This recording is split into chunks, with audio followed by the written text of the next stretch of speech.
When a stack of cash sits in a vault, its value begins to erode. Inflation acts as a persistent downward pressure, meaning that exact same pile of money buys you less and less every year. On the other side of the economy, ambitious businesses have the opposite problem. To hire engineers, build factories, and launch products, they require massive amounts of cash, usually much more than they currently have on hand. To bridge this gap, the financial system uses corporate equity. It connects the two sides.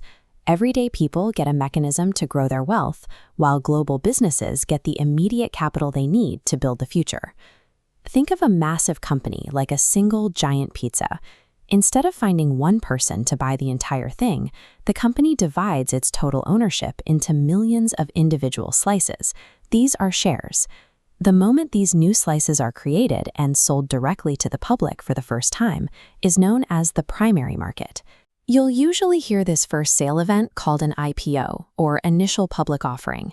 While an IPO gives anyone with a brokerage account the chance to buy a piece of a corporate giant, it is only the beginning. The moment that initial sale closes, the investor enters a complex, fast-moving global arena. Once the IPO is over, all the subsequent buying and selling of those shares happens in the secondary market. These trades are executed on stock exchanges. They function as centralized global shopping malls where buyers and sellers gather to negotiate prices. The ecosystem inside these exchanges is populated by a few specific players. First, there's the retail trader, individuals trading their personal funds from a laptop or phone. Contrast them with institutional investors.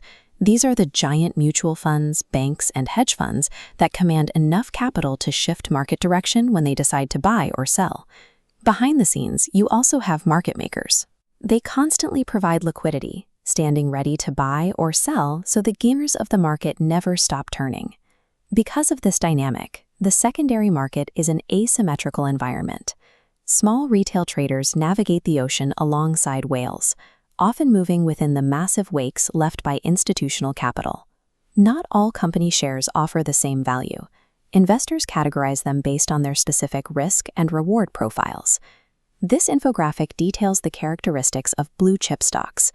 These are the stable industry leaders with dependable business models and proven track records spanning decades. Growth stocks offer a different profile. These are shares of fast-expanding companies, often in the tech sector, where the price can rise rapidly, though they carry significantly higher risk. You also have dividend stocks, which are favored by investors who want a steady stream of passive cash, as these companies regularly pay out a portion of their profits to shareholders. On the far end of the spectrum are penny stocks. These are ultra-cheap, highly volatile shares that behave more like lottery tickets than stable investments. Long-term survival relies on matching the right type of stock to your specific financial timeline and risk tolerance. Regardless of the stock, its price is governed by a simple equation. When buyers outnumber sellers, the price goes up. When sellers outnumber buyers, the price goes down. The true engine driving that supply and demand is market sentiment, the collective psychology of millions of people reacting to news with fear or greed. This diagram illustrates the Wyckoff price cycle. On the left, greed drives a surge in buying. Demand overtakes supply, pushing a rapid markup phase. Eventually, fear takes hold on the right. Panic selling floods the exchange, and the stock enters a sharp markdown phase. Daily stock movements can appear chaotic and random. But when viewed through the lens of the Wyckoff cycle, these fluctuations reveal the underlying rhythm of mass human psychology, a repetitive sequence of accumulation, markup, and distribution. If we go back to the problem of inflation, the equity markets offer a countermeasure. Over long periods, the appreciation of stock prices historically outpaces the loss of purchasing power. When you take cash dividend payouts and immediately reinvest them to buy more shares, you trigger a compounding effect, accelerating wealth generation. Holding equity changes your relationship to the global economy. By owning shares, you hold a legal claim to a portion of global production and profit.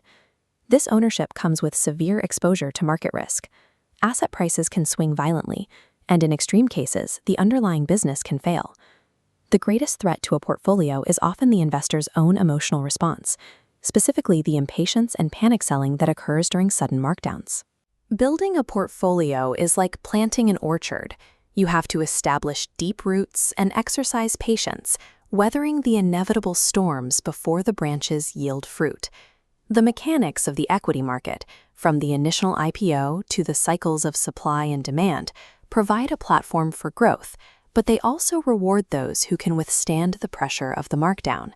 Success in this arena belongs to those who prioritize structural discipline over emotional reaction.